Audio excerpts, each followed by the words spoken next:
just another sleepover. I never believed in the supernatural, but one night changed everything. It was a Saturday night and I was over at a friend's birthday.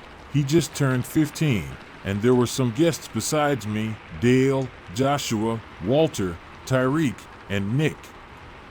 We were going to have a sleepover and just play games all night in his basement since his room was too small. At least that's what we thought we would do. My friend, Danny, was enjoying his birthday by playing video games with some of his other friends. I only knew a few people and was only close with one of them, Nick. I and Nick were just talking about school, news, and games, and were just happy to see each other since the last time we saw each other I visited his house. Everything was going well until I heard a knock on the window on the right side of the basement, and Nick heard it too. I tried to tell the others, but they thought it was nothing or that it came from one of the games they were playing. Half of the group was playing on the television while the others played on a PC. I was questioning what I heard, but then Nick said I heard it too, and it was not the games, and that made me think about what made the sound. Before I could do anything else, there came another knock, this time on the second window on the right side. This time more people heard. It was Drake and Dale. They tried to tell the others, but they still doubted it.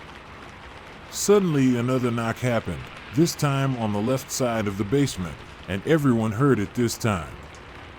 Joshua said we should all T-pose in front of the left window, and we all complied. Everyone thought it was Danny's brother Drake.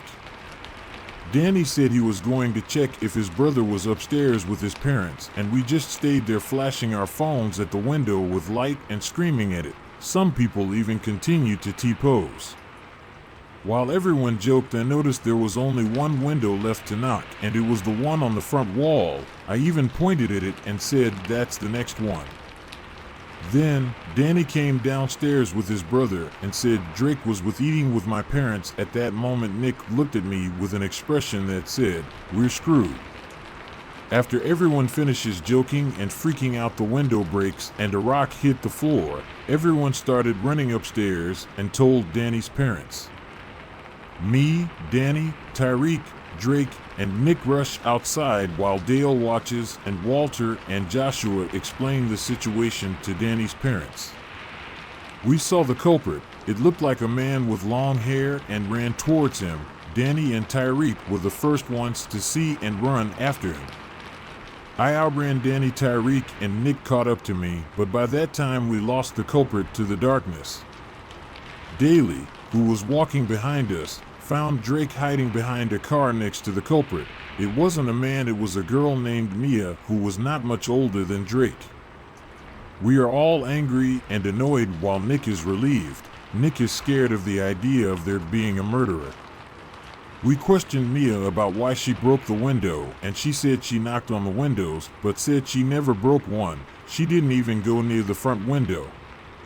Before we could react to this, Tyreek comes back saying he lost Danny. He said Danny ran off somewhere to find his brother and the culprit. We explained to Tyreek that we had Drake and the culprit, Mia, but then told him she didn't break the window, and he freaked out along with Nick. After everyone cooled down, Dale ran to Danny's house to get Joshua and Walter, and I ran off to find Danny while Tyreek and Nick screamed my name. I found Danny, but it seemed like he found something, but then I realized he found someone, what seemed to be a man in a hood holding rocks in his hand.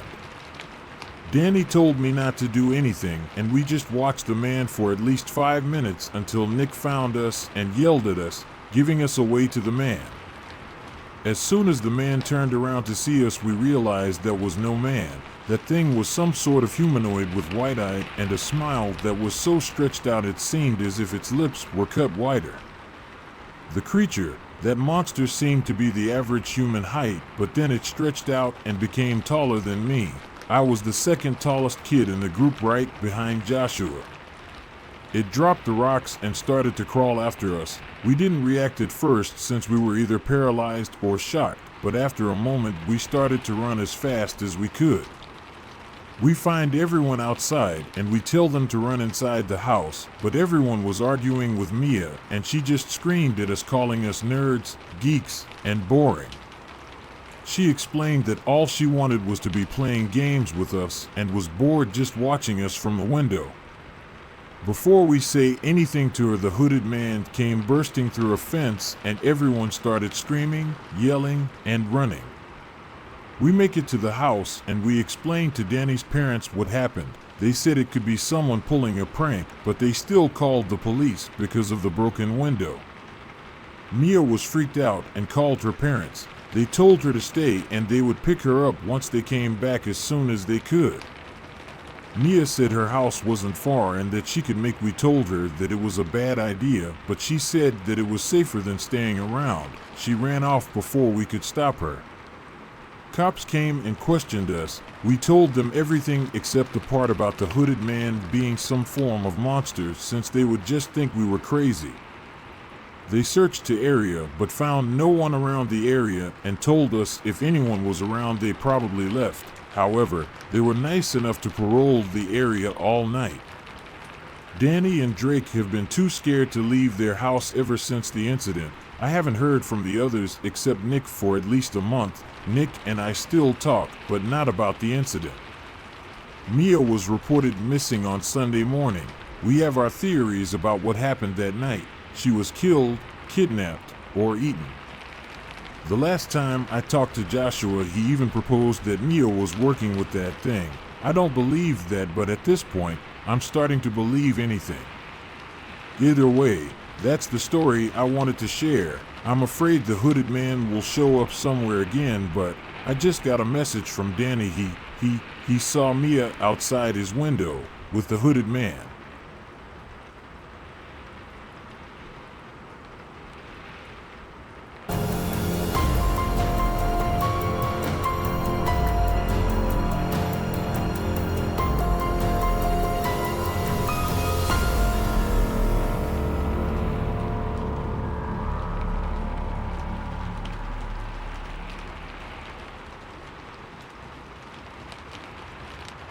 Unfortunate sleepover. Our exams are over, so we finally decided to plan a sleepover. I didn't have many friends, actually just one. My parents were going out of town for 2 days, and that was the perfect time to have a sleepover. Our parents allowed us. My friend's name was Emma, and she had a boyfriend named Ron. Ron and I were also good friends, but obviously, I couldn't invite him to the sleepover. My parents left on Saturday morning, and they were going to be back till Sunday evening. As soon as my parents left, Emma and Ron came over. Ron wouldn't stay over, but he would just hang out with us the whole day. We three decided to watch a Disney movie. I picked Moana. It was almost lunchtime till the movie was over. Instead of ordering at home, we went to Taco Bell. After our lunch, we headed back to the house, which was around 3 p.m. Ron suggested playing some board games, and Monopoly was the only good option. 2 hours later, we got bored of it, so we were just on our phones listening to songs. Ron was playing a song from his phone, which was connected to my Bluetooth speakers. That's when he got a text. His face went quickly white. He texted back and said, "I need to leave, there's an emergency." First, we thought there was some emergency in his family, so Emma asked him, but he didn't answer and left hastily. Emma was upset because she thought Ron was being rude and didn't tell her anything. I didn't want to ruin her mood or our sleepover, so I thought of making the same snacks with Emma because I wanted to distract her. We made some cookies. It was really fun, and she forgot about Ron too. Later at around 7, I ordered some Chinese food.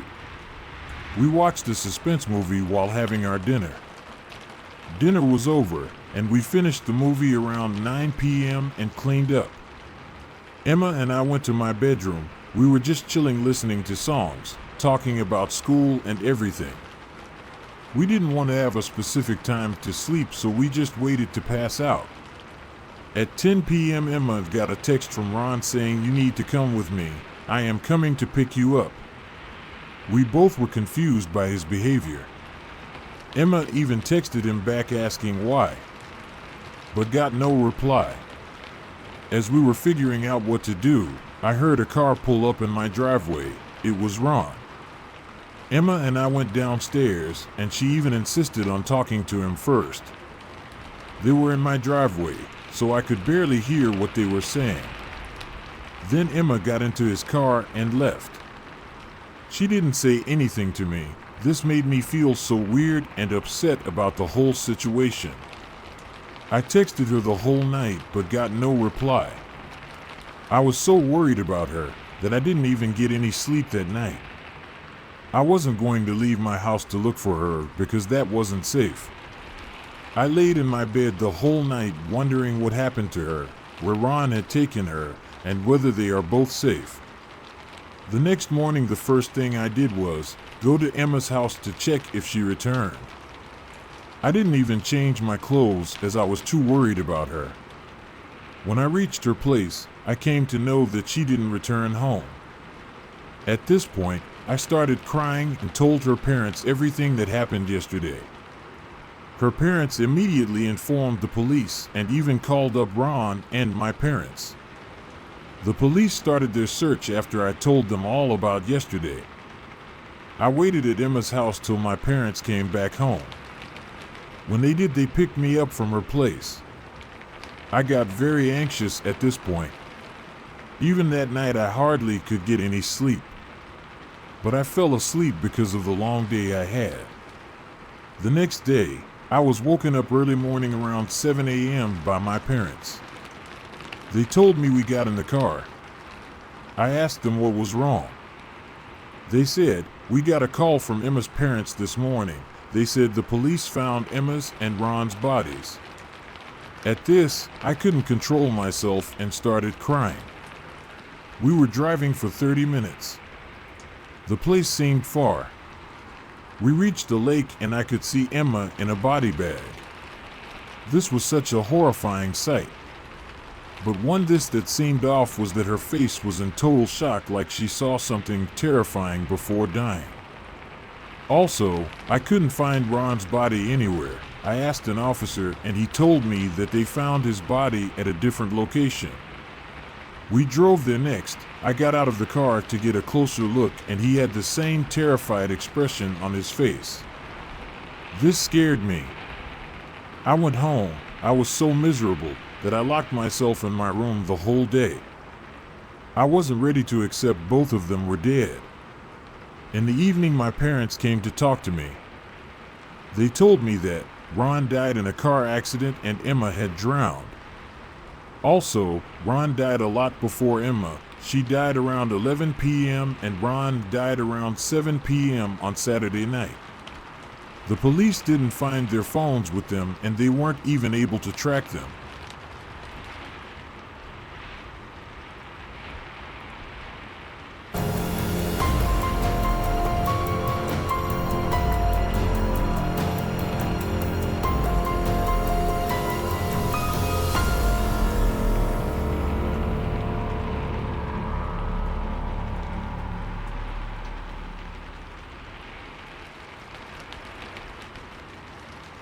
True sleepover story / ding ding ditch. Before getting into the details, I'd like to share some background info. This happened in 2017, and I was 14 years old at the time. I had a friend that lived just down the street from me, and we were inseparable since the day we met. For the sake of the story, I will call him Mason. Me and Mason had sleepovers as often as possible at both of our houses. We would do the average teenage stuff like play Call of Duty, watch movies, and walk around the neighborhood. This particular sleepover was different though because we had both received ghillie suits for our birthdays. If you don't know what a ghillie suit is, picture what you see snipers wearing in movies. It's pretty much a bush that you can wear. In hindsight, I can only imagine what we looked like walking around our neighborhood. Well, we wanted to try out our new equipment, which is what we saw it as, by ding-dong ditching and hiding as close as possible to the house. Now for clarification, my neighborhood was still in development. This means that while there were a lot of houses, there were also some plots of land that remained as woods. This is an important fact later in the story. So the house we decided on ding-dong ditching was our neighborhood's infamous hermit house. I'm pretty sure every neighborhood has one of these homes. An unkempt hoarder house where the owner is constantly doing something sketchy or mischievous. I'm pretty sure I've seen this guy attempting to break into my mom's car, but that's another story. For you to properly understand the events of this story, you need to know the layout around this guy's home. On both sides of his house lay 2 empty plots of land, while behind his house through a small wall of trees was I-95. If you keep going left from this guy's backyard, there is a small passageway me and Mason made that leads to my backyard. So in essence, it's a small trail behind multiple backyard fences, but it is still behind the thick wall of wood separating the trail from the highway. So me and Mason decided that I would ring the doorbell and I would run to the right woods while he was positioned on the left side watching. As soon as I walked up to the door, before I could even ring the doorbell, the door swung open and I saw 2 men making their way towards me very quickly. This triggers me to sprint and one of them begins chasing me. I guess they were watching us because when I looked back to see how close the man was, I saw the other man running towards where Mason was positioned. At first, I wasn't nervous because I knew I was faster.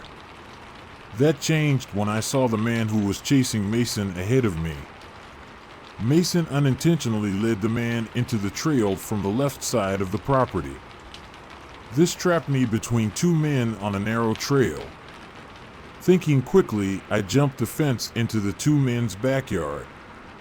This may sound stupid, but it is probably why I escaped uninjured. I did this because I knew after I had gotten over the fence, I would be able to make my way to the front gate. After getting through that, it was pretty much smooth sailing home. But as soon as I was over the fence, the scent of death hit my lungs. After plugging my nose and gagging, I looked up to see at least 8 dead and rotting chickens. I saw a dead dog. It was so decayed that I couldn't even tell the breed. I also saw a bunch of other dead animal carcasses around the yard, but I didn't stick around to see what they were. But good Lord, did this put the fear of God into me? I ran faster than I had ever run before and entered my home before the guy could even get to his front yard. When I got home, I told Mason what I saw and we considered calling the police, but we decided against it because we thought we would get in trouble for trespassing and for the trail we made. To this day, I don't know how that unforgettable scent of death stayed trapped in the backyard and didn't flood into the trail. I also don't know why these creepy people had so many dead animals. Maybe I shouldn't know anyway. I moved out of that home a few months later, and since that incident, nothing has happened. Mason still lives on that street, and on the rare occasion we hang out, we can't help but wonder what those guys were doing with those animals.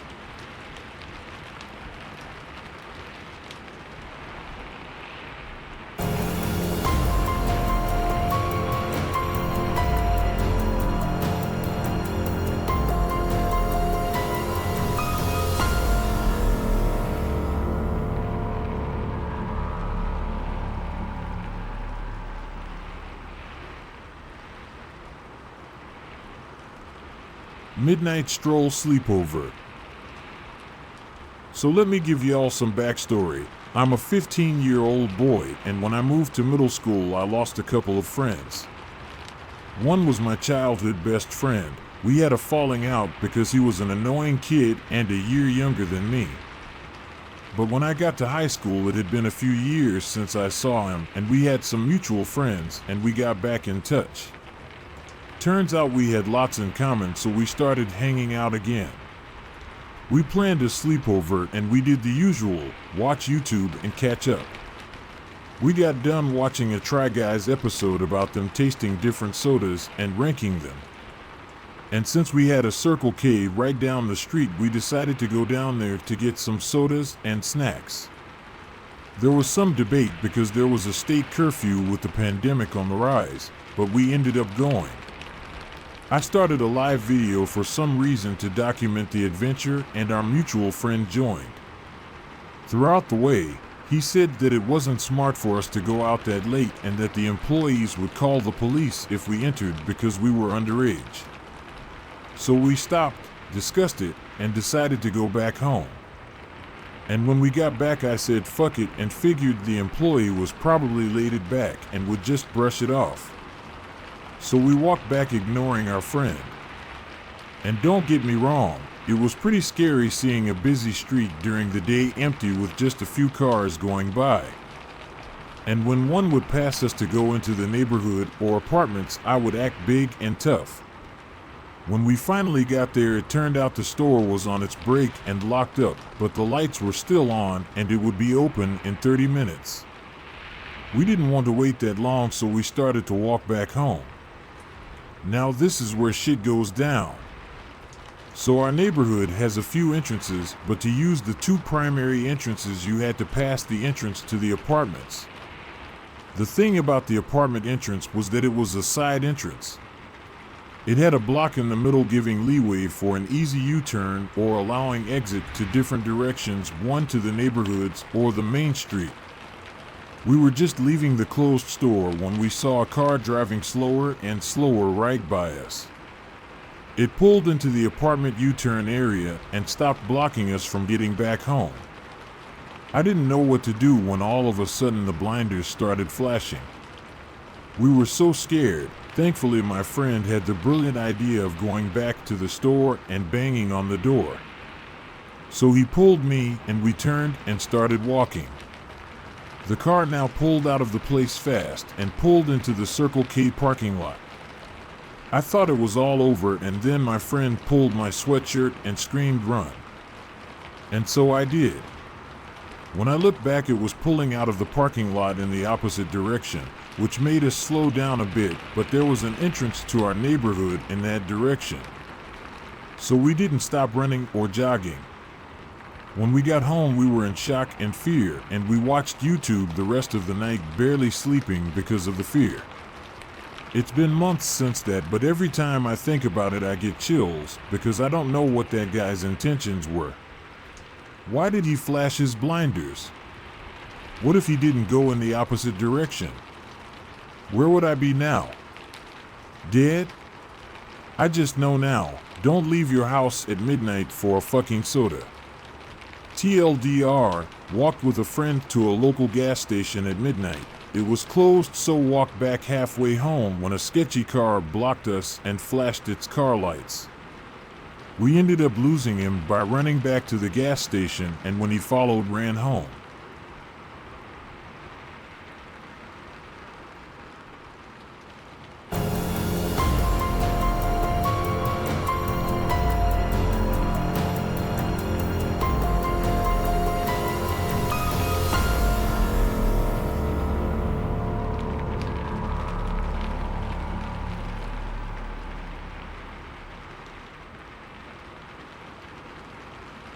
Scary Party Sleepover Horror Story. I am a college student, but the story I'm talking about happened around my senior year. It was the first time me and my friends Andy and Matthew went to a party. Everyone from our school was there. I'm skipping the drugs, sex, and alcohol part. The party ended around midnight because the police were alerted to noise complaints. Me and my other two friends were staying at my house just for the night because we got messed up. Keep in mind the distance from where the party was hosted and my house wasn't too far. We were about 3 to 4 minutes away from my house when I saw a figure in the bushes. I told Andy and Matthew, but we didn't bother as much, just because we were so drunk and high that we weren't even that sure if our mind was making up stuff or we saw it. We didn't talk as much on the way home. When we arrived home, we all slept in my room. I have my bed and my brother's bed that, if you're wondering, doesn't live anymore in the same house as me and my parents for personal reasons that I don't want to share. Anyways, as I was saying, I slept on the floor with an extra mattress, and I let Andy and Matthew sleep in me and my brothers. We ate a few snacks in my room, then it was time to sleep because we were so tired. As we were trying to sleep, we were chatting in whispers until everyone went to sleep. Andy and Matthew slept after 10 minutes of chatting. As I was trying to sleep, I couldn't stop to think about the thing I saw on the way home. I calmed myself and then went to sleep. I was woken up in the middle of the night by this dry cold. I got up to close the window. It was weird because I remember closing them. Before I lay at my bed again, I went to grab a glass of water. In a moment, I thought I saw the same figure I saw on the way home. I didn't bother as much again, because I thought it was a shadow or whatever the fuck, and I was sleepy. I finished my glass of water and then went upstairs. When I lay on the mattress on the floor, I turned my head to the left where Andy was sleeping, and under the bed, I saw this tall creature that was blended in the dark, and you could see only his big smile and opened wide eyes. I screamed like a girl because I was so terrified. I screamed to Andy and Matthew at the top of my lungs, "Get out of the room with me right now." They both ran with me, and we hid in my parents' room and locked the door till the cops came. I was whispering on the phone with the police, so that thing, whatever the fuck it was, doesn't hear me. As I was on the phone, we could hear big slow steps going door to door, and the footsteps became more aggressive when he didn't find us in the rooms he was searching, until the door to the room we were hiding was kicked down in one hit. I got so scared I let out a big gasp because I thought, how did this guy have so much force? He kicked a locked door and won it down. We held our breath as it was so silent he could hear our heartbeats. As he was searching the room, we heard the sirens of the police. The man ran as fast as he could, but it was too late for him. The police got him. We were still scared, so we stayed in the closet till the police came and told us it was safe. When we got down, we saw the man in cuffs. He was this huge black guy about 7 feet tall and had this wide grin on his face when he saw us. He was put away, and the police found he escaped a mental hospital. Police contacted my parents, but they couldn't come right away because they were on a business trip, so I slept at Andy's house just to be safe. From that day on, I wouldn't walk without watching my back.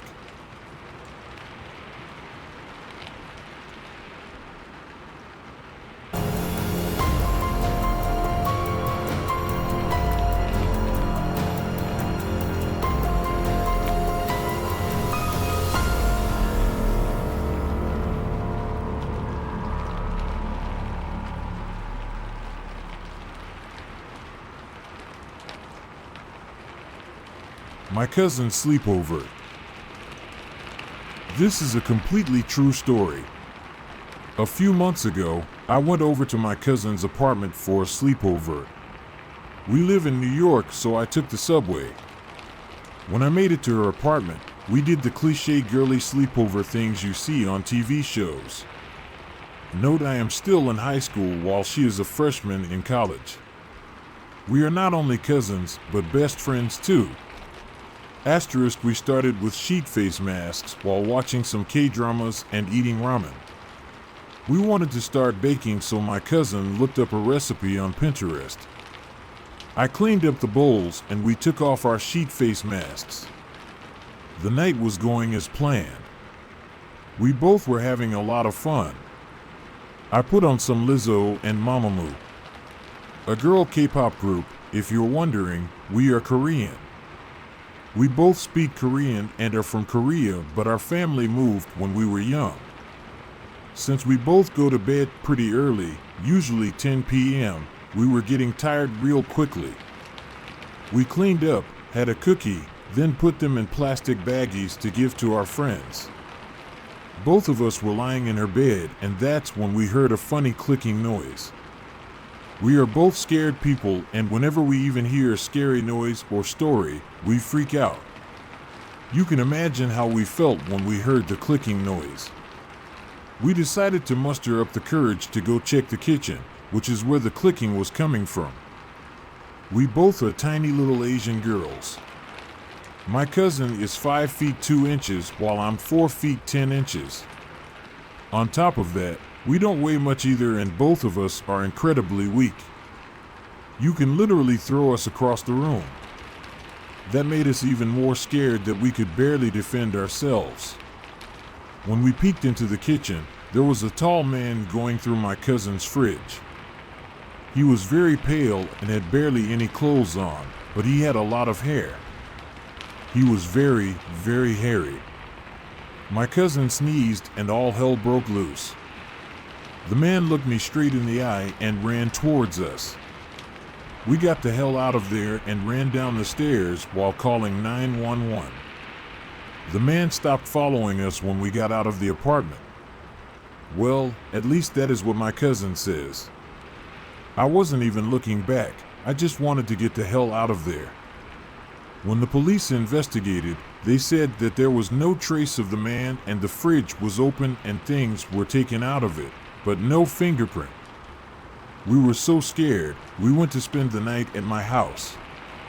My cousin still is sometimes scared to sleep in her own house, but now that school is starting for me, my dad won't allow her to stay over anymore. I hope she will be okay. Note I am sorry if my English is bad. It's not my first language. Although I can speak fluently, writing is still kinda a struggle. I hope you enjoyed reading because I enjoyed writing, but I'm still a little freaked out while thinking of it.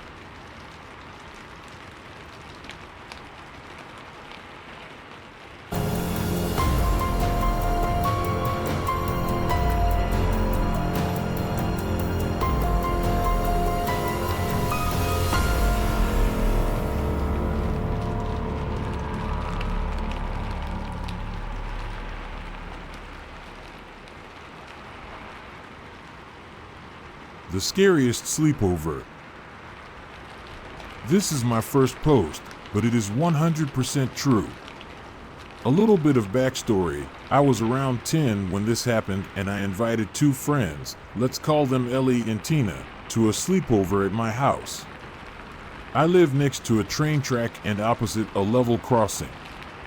A month or so before the sleepover, there was a floodlight installed at the level crossing and it shone through my window every night. I had white curtains too, so it produced a kind of shadow show. I could see the trees silhouetted against the curtains, sort of like a movie. So the night of the sleepover came, and in all honesty, I don't remember much about before or after the event, but we were lying with our feet underneath the window, so the window was our direct viewing point. It was night and the curtains were drawn, so the floodlight was bright in the window like any other night. We were chatting like any normal 10-year-old girl would, but then out of nowhere, this figure appeared in the window, silhouetted but clear as anything. It was a full-grown man-shaped thing, crouching down, but there was just something off about the position and the shape of the head. All of us saw it, and we panicked. We hid under the covers and stayed quiet. Even that was strange. Why didn't we scream or go and get my mom? I'll never know. The figure was deadly still, but it just crouched there for around 10 minutes. My room is upstairs, and outside my window, there was a 2-inch windowsill, but that was it, so a man outside my window was physically impossible. Ellie, Tina, and I just kept peering out to see if it had left, and eventually, we looked out in enough time to see him leap to the right. It was terrifying. Now I don't remember much about after, but no one mentioned it in the morning, so I put it down to being a dream I had. A few months later, the floodlight stopped shining through my window, and over the years we grew apart. We all went from primary to secondary school. I don't know what the American equivalent is, I'm sorry, and we all got different friends. We said hi to each other in the corridor, but that was about it. In year 11, we all got excited about going to college or 6th form, and everyone was getting everyone to sign yearbooks. Ellie was in my IT class, so I thought it would be nice to get her to sign. We were close as kids after all, and we got reminiscing about the good old days when she said, "Hey, you remember that thing outside your window when we were kids?" Wait, what? I thought that was a dream, Ellie, and I talked about it for a little longer, and I realized my next lesson was with Tina. I brought it up with her, and she remembered it too, so it can't have been a dream. This was a bit of a shock to the system because it happened. That night I went home and told my dad, as he is a believer in the supernatural too. I told him the entire story. He looked shocked and confused. At the end of the story, my dad looked me dead in the eyes and he said, "The floodlights have never faced your window."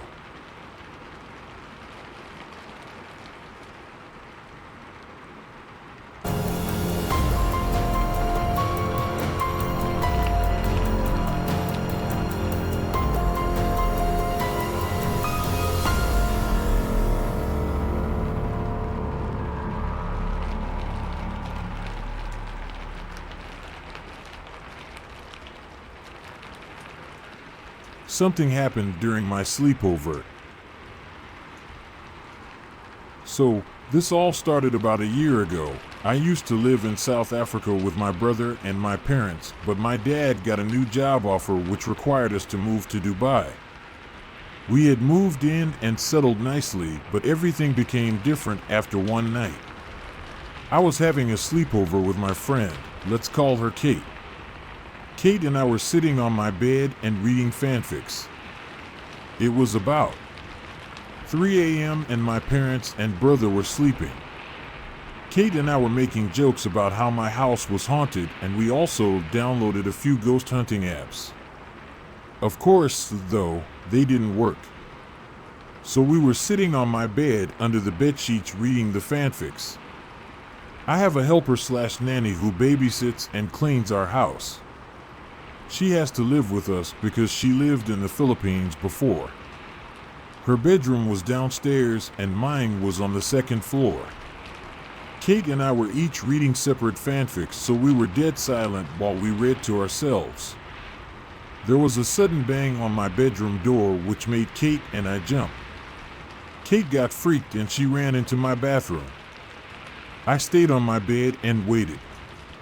About 3 minutes passed when my cleaner opened my door and said, "Oh, sorry, I tripped." I just laughed a little and said, "No worries." About a week later, my cousins and I were talking about scary stories, and I told them about what had happened. My mom happened to be walking past and heard the story. She looked at me weirdly and said to me, "Why would she be on the second floor at 3 a.m. when her rooms are downstairs?" As she said this, my heart rose to my throat. I could feel myself getting paler as I realized that my mom was right. It didn't make sense. The kitchen was downstairs, and so was all the living essentials. Only our bedrooms were upstairs except hers. Why was she on the second floor? When we got home, the first thing I did was ask her why she was walking past my room at 3 a.m. and she frowned at me. She told me that she didn't come up to the second floor at all that night and she doesn't sleepwalking either. My heart sank even deeper. I felt the desperate need to throw up because I was so terrified. It's been a year since that, and yes, I've heard noises downstairs a lot, but I'm way too scared to see what's up. I don't sleep in my bedroom anymore. I moved into the guest room and I've been fine ever since.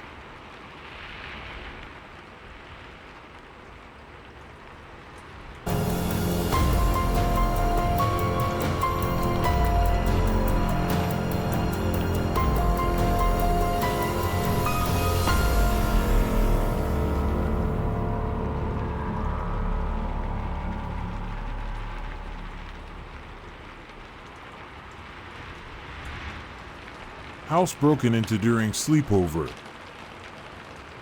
True story. I'm going to make this as short as possible with as much detail as I can.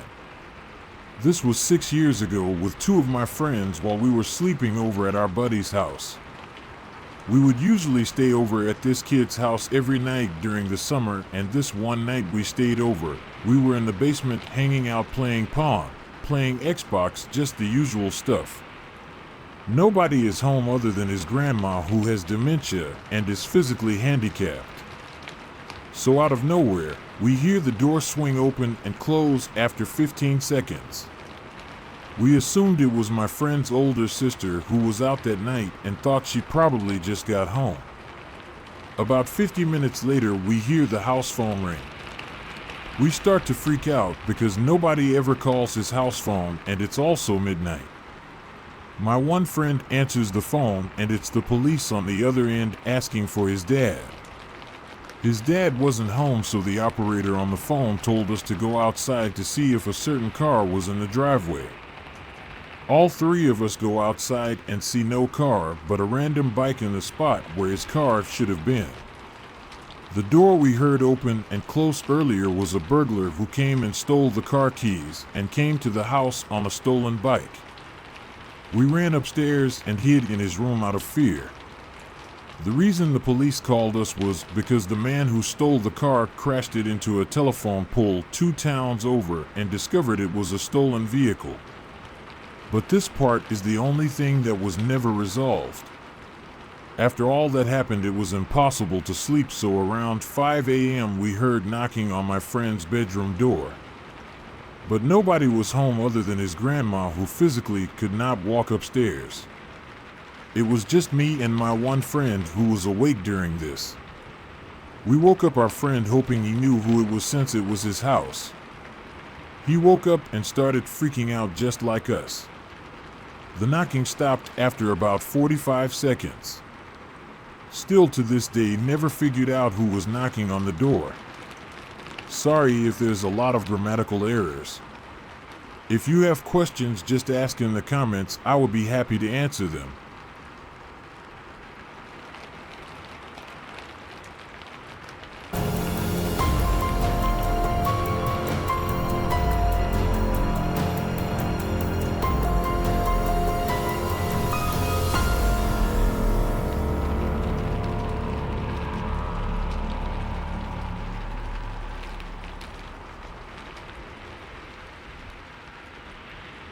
Scary sleepover story. I was in middle school when this happened. Me and my friend Lucas were having a sleepover at his house. Lucas was a male with white skin and yellowish blonde hair, while I was a female and also had white skin with light brown hair. We were eating pizza and watched Insidious. After we finished watching the movie, my friend Lucas asked, "Hey Laura, wanna do a prank call?" I said sure, why not? I was mischievous and I loved doing prank calls, and ding dong ditch, we dialed a random number and someone answered. I said, "I'm at your mom's house," and someone else said, "What's your name, little girl?" and I replied, "Sophia," and then the other person said, "Do you think I'm that stupid, Laura?" I hung up the phone trembling. Lucas was also scared, and I said, "How the hell does he know my name?" And Lucas said, "I don't know, the caller ID doesn't even show ours names." So we decided to watch White Chicks just to calm down.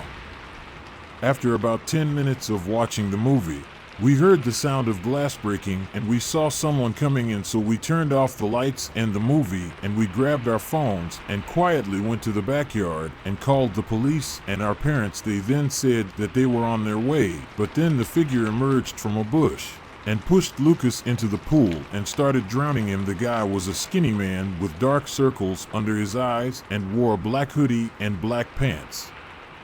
I picked up a brick from the flower bed and said, "Hey asshole." The man looked at me and I whacked his face with the brick and he passed out and some of his teeth fell out.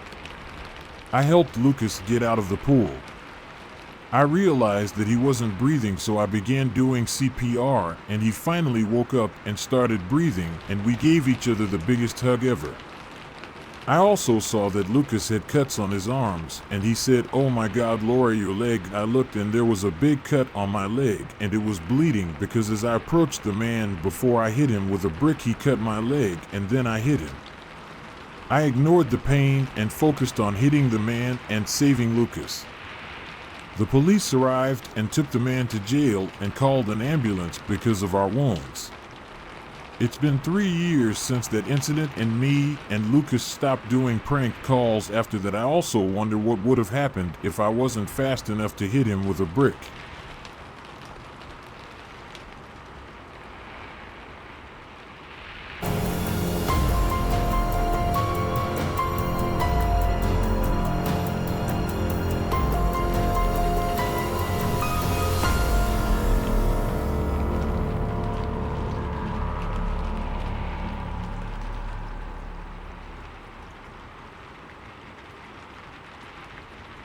The Sleepover.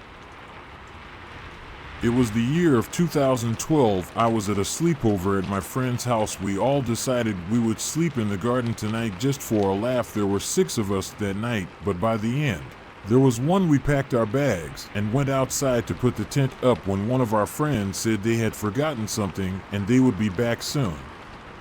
10 minutes later, she had still not come back. We all started to get worried, so I and my friend went looking for her. We couldn't find her, so we thought she had ditched, but that didn't explain why she left all of her stuff.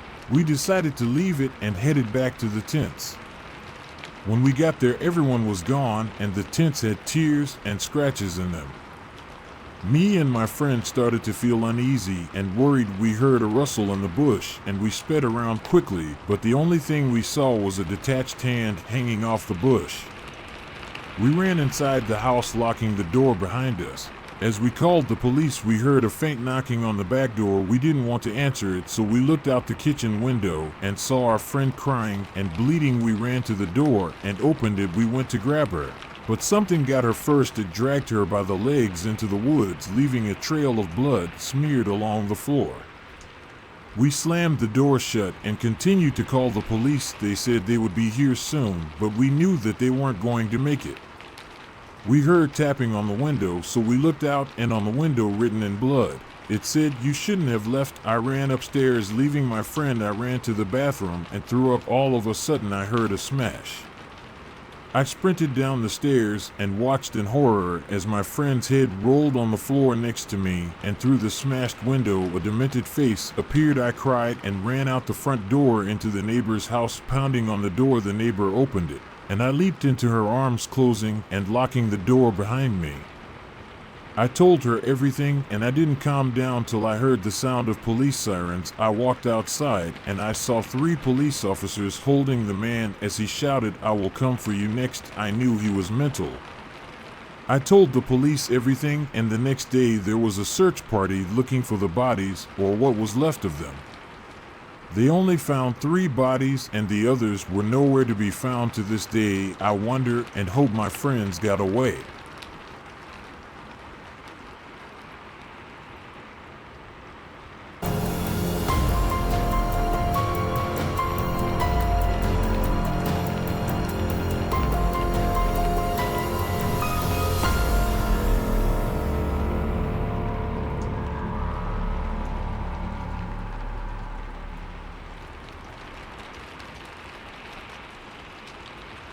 Sleepover. Hey, guess I'm posting again. So when I was around the age of 8, I was allowed to go to sleepovers. I was extremely excited cause for once I was finally allowed to go to sleep at my friend's house, right? Wrong. Cause this one went terribly wrong. My dad was taking me over to my friend Elizabeth's house. She was known at our school for being the paranormal kid, always into ghosts and stuff like that. I was excited to tell them my scary stories cause, let me say, I've given a few kids at my school nightmares from time to time. Once I got there, I hopped out of the car and ran in, yelling goodbye to my dad. Then my friend Elizabeth came and greeted me. After dinner, we ran upstairs with my other friend Chloe. We wanted to tell scary stories and maybe play a game. After told a few of my stories, Elizabeth said that they were pretty good, and Chloe was terrified. Then asked if we could play one of Elizabeth's games, if you know what I mean. Wink wink. She said sure, and got me to lie down. We did a couple of different games, none of them worked. Then she did one she didn't tell us and didn't explain either. We were getting ready for bed, and I thought I heard something but shrugged it off. Then we went to bed, At 3/4:00 a.m. we heard something and Chloe freaked out. Elizabeth smiled. I looked at her like she was crazy, then looked at Chloe. I couldn't believe it. A tall, lanky man came out from under the couch. It looked like he had no face. Chloe looked like she was about to loop, then faint, but her fear didn't let her. Then I looked over at Elizabeth, and she was smiling, which freaked me out. I ran so fast, I'm telling you, God was the one who led me up those stairs. Once I was up, I told Elizabeth's parents, and they rushed downstairs. Elizabeth was gone, and Chloe was passed out. In the end, they still haven't found Elizabeth, and Chloe has never spoken of what she saw that night. Thank you for reading this story, and it means a lot to me when you comment. Bye. Blue Heart.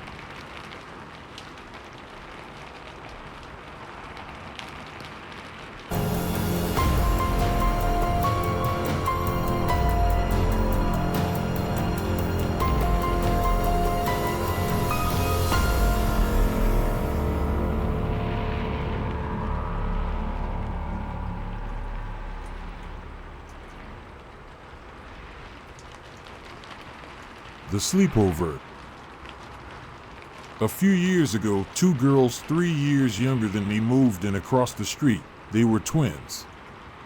They were pretty nice, and we noticed we shared common interests, so I decided that we should all have a sleepover one night, along with my aunt, who is only 2 years older than me. That night we decided to be brave, and we came up with a game that we knew was stupid, so brace yourself.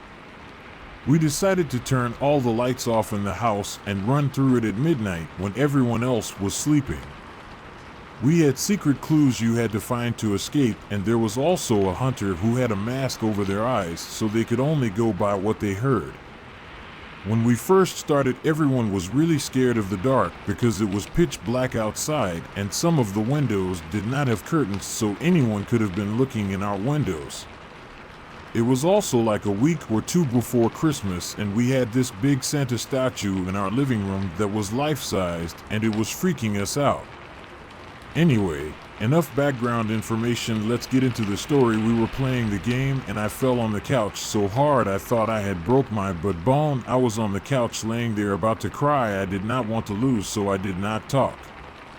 Crying silently, I was in the dark living room alone. I looked out the windows with no curtains, and someone was staring at me. I could not even walk because I swear I had bruised my butt bone.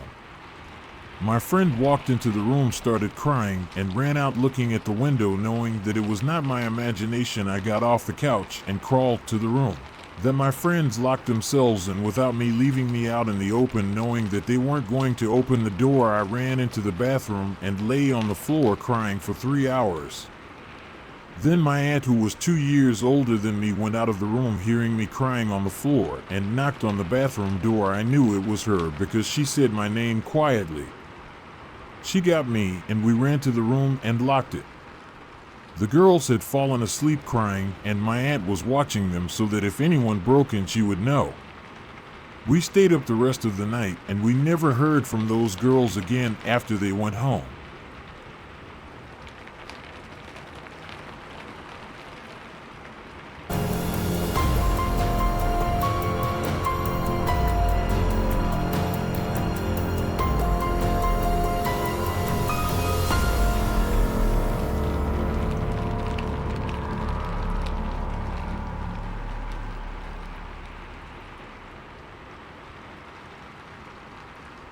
Sleepover. So this happened when I was 10. I was sleeping over at someone's house for the first time, and we stayed up and ate numerous junk foods. At about midnight, there was a knock at the door, so my friends and I jumped, being scared. Before we could go down the stairs, we heard a man yell, "Open the F***G door." My friends and were scared. We then heard footsteps walk away from the door, so we were relieved, but after a couple of seconds, a fist punched the glass part of the door and started reaching for the knob. Of course, my friends and I freaked out and ran to hide under the bed. Two of my friends hid on the top of the bunk bed, and my other friend hid under the bed. At this time, we realized we left our phones together in the kitchen before we ate, so we couldn't call the police. We heard the front door creak open, and my friend hiding with me started breathing loud and fast, so I tried covering his mouth, but the man barged into the room. My friend breathed too loud, and all of a sudden he was dragged out from under the bed and he screamed. I was terrified, so I got out too and grabbed the screwdriver we were using to modify a lightsaber we bought, and I jabbed it into the guy's hand, and he let out a scream of agony. All four of us ran upstairs to the bathroom, but before we grabbed our phones and locked the bathroom. We dialed the police and the operator said, "Please stay on the line until the police come." But then a knife was jabbed into the door and we screamed. The guy kept stabbing the door and punched it. He opened the door. I was grabbed, but then I heard a knock at the door yelling at the police. Right when I got out of his grip and ran, he pushed me down the stairs, and I don't remember anything after that. I woke up in the hospital and my friends told me the police kicked down the door before the guy was gonna stab me and shot the guy in the leg. To this day, I'm happy I survived. If we never grabbed our phones, then something else would have happened.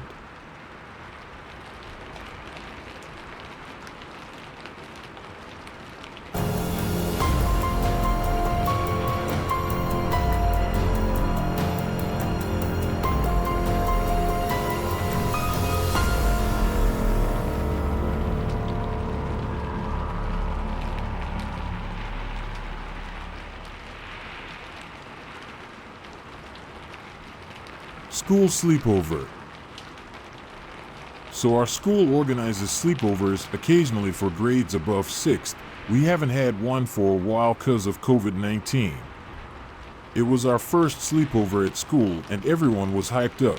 So, me being a phobophilia, not really, but I like scary stuff, came up with the idea to play hide and seek with a few of my others at 2 a.m. After everyone fell asleep, the kids in our class RLY fell asleep in a sleepover. SMH, I and a few other people went out of the room where all the guys slept and called a few girls who were in another room that were interested too. So we decided on the seeker and we all went to hide. My friend and I decided to hide together and we went to the 3rd floor. Keep in mind it was still under construction at that time and everything was half built and really eerie. Nobody was allowed to go to the 3rd floor, and caution tapes and all were put out to prevent students from entering it, but that was exactly what we needed, a place nobody would expect us to be in. The floor has only one corridor and is lined with rooms. Each has a door with a tiny long window in the center to peek into the classroom. So as we were walking along the corridor, I noticed a small faint red light which suddenly became bright in one of the classrooms, and so did my friend. It had the shape of a wasp. I looked at it for only a mere second, cause the next thing I knew we were sprinting out of there. The floor wasn't connected to the mains yet, so it had no power, so it couldn't have possibly just been the AC or something with lights. We both instantly quit the game and went back to our room and tried to not think about it. If y'all have any questions related to the story, let me know and I'll try to clarify. Smiley face.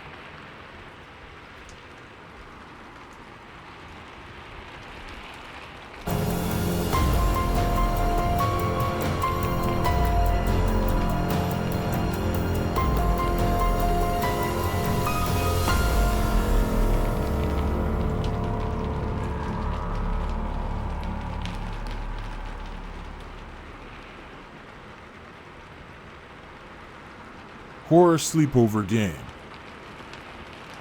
I was at a sleepover party with some of my friends and were having lots of fun, but when night came we decided to play red door, yellow door.